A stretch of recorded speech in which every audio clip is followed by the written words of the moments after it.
Whether you're a trader or you're an investor, everybody's looking for a trading advantage when managing their portfolio. At Sentiment Timing, we believe that human beings in the markets make mistakes, and there are methods for measuring markets in order to take advantage of these mistakes. And in this video, I'm going to go over our predictive analytics model, but make sure you watch the entire video because there's information that is actually going to affect the markets in the very near term. My name is Gary Dean, and I am co-publisher of Sentiment Timing with legendary Woody Dorsey, best-selling author of Behavioral Trading. And the way we measure the markets is through our predictive analytics model, and that uses time, sentiment, and technicals. So the time is when the S&P is going to reverse. Why is sentiment? Because the majority will always be on the wrong side when the turn is happening, and technicals is where. So let's dive a little bit deeper into the predictive analytics model. So what he uses for the time period, for the time aspect of it, 13 different technical timing models that predicts when the S&P will make an important top or bottom. Typically, these turn dates last anywhere from 4 to 8 weeks, and members get them weeks, months, and as you'll see later in this video, years in advance. So you're able to manage your emotions by knowing when to expect a turn. Now, sentiment, Woody is one of the pioneers of trader psychology and investor sentiment. He's one of the few in the world that actually tracks and charts investor sentiment, and almost all tops and bottoms have sentiment extremes in place before they reverse. So knowing when how traders feel about the stock market and the direction of the market is a very important piece of the predictive analytics model.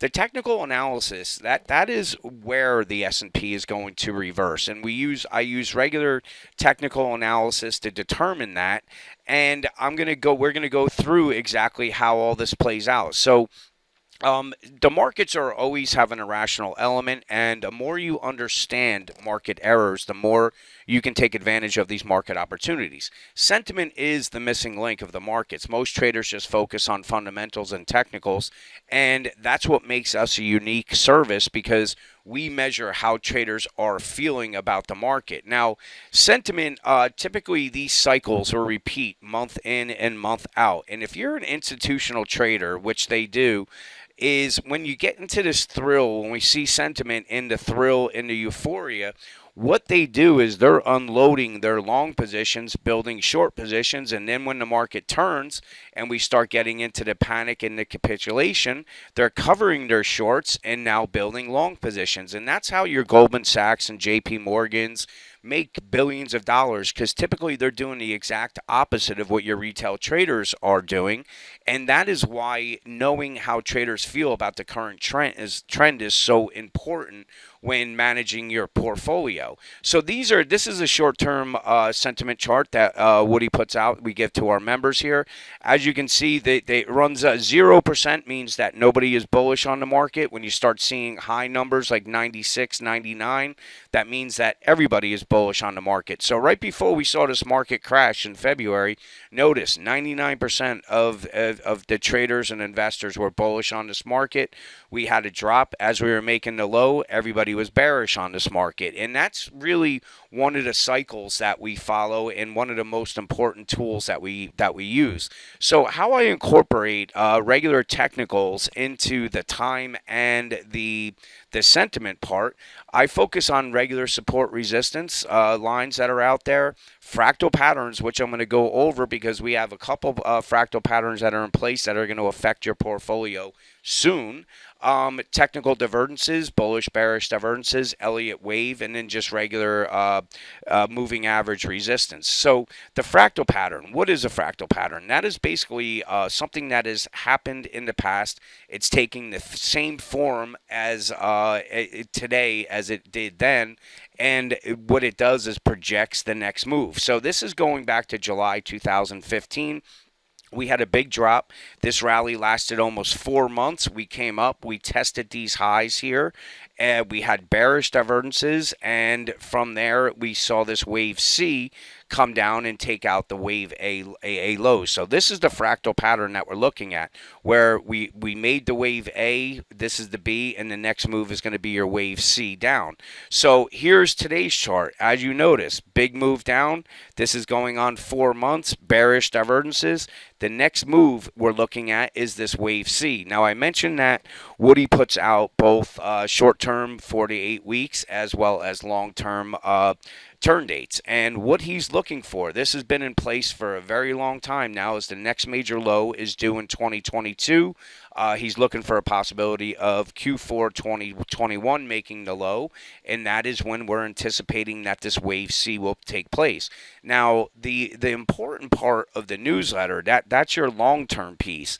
So what we do, as I said, we have trends within trends. So by the time we make this wave C, we're probably going to have anywhere from 15 to 20 different swing trades, both long and short. And knowing when and how traders are feeling about the market gives you an advantage, because as we're approaching a turn date, whether it be a top or a bottom, and we're seeing extreme bearish sentiment readings, and we have a wave structure or a technical pattern that's in place that's looking for a bounce, you can trade the long side. And the good part about a bear market is, as we saw right here, these moves could be enormous.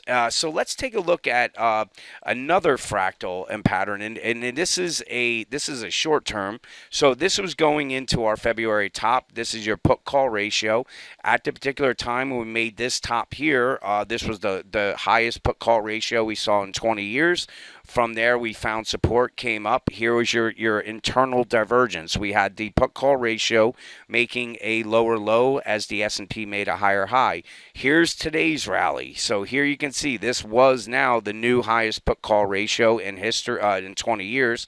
The S&P is making a rally high, and we are making a lower low. So we have two different fractal patterns in place, both looking lower. And really what we want to do now is just look for the sentiment extremes. So many people say, ask, can the stock market be predicted? And I'm going to go over specific examples to show you that, yes, they can. And it's not going to be right 100% of the time. I'm going to be 100% honest with you, but they're going to be right a lot more times than they're wrong. So let's take a look. This is November 2019. Woody was saying that he was looking for the market to be bullish into mid-January here. So now if we take a look, this is a February report here, and what we were making the new highs. Everybody was bullish on this market here, and he was saying that we were looking at a late cycle for this, and the way that the patterns were setting up, we were anticipating a drop, and we were positioning ourselves for the short side. So this is an actual chart here, and this was when Woody had said on November 5th to expect a rally into mid-January. Here was your January 22nd. This was the first break, and then we had a rally up, and then from that, this was the late cycle here, and 7 days later, we saw the market crash. So now let's bring it to the regular technical analysis, and this was the top here. Here's Elliott wave, 1, 2, 3, 4, 5.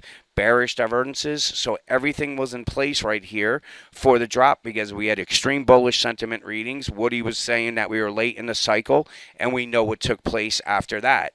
Now let's take a look at the actual low that was made. This is our March 19th 2020 newsletter. And what Woody was saying, that we had 5 bearish sentiment readings, 0% bullish sentiment readings, meaning nobody was bullish on the stock market. And he was saying that we're looking for our first swing trade up that could encompass many S&P points. So this was on the 19th. If we take a look at the regular charts here, 1, 2, 3, 4, 5. Here's your bullish divergence. As I was saying, we had bearish divergences up here. Everything was in place for a rally, and as you know, it took place, I think, 4 or 5 days later, and the S&P has rallied over 1,000 points. So that's really the way this works, is you don't have to sit in front of your computer all the time. You're going to know these turn dates in advance. We're going to go over what regular technical analysis is, where to support resistance, and you simply put a stop in place and let it run. And it's really one of the most unique newsletters that you will ever find out there. And if you're interested in learning, when these turn dates are coming, weeks, sometimes months, and sometimes years in advance, you can take advantage of our 14-day special. It's only $1.99. Use coupon code 2 weeks, but be sure you check your inbox. We've partnered with some great services because we're really just a market timing service. And some of the people that we've partnered with, they use options, they trade stocks and stuff like that. So when you're able to combine the expertise of the market timing that we offer with some of our partners, you're able to turbocharge your portfolio, knowing when you should be buying or selling. So thank you for listening to this video, and hopefully we'll see you guys on the inside.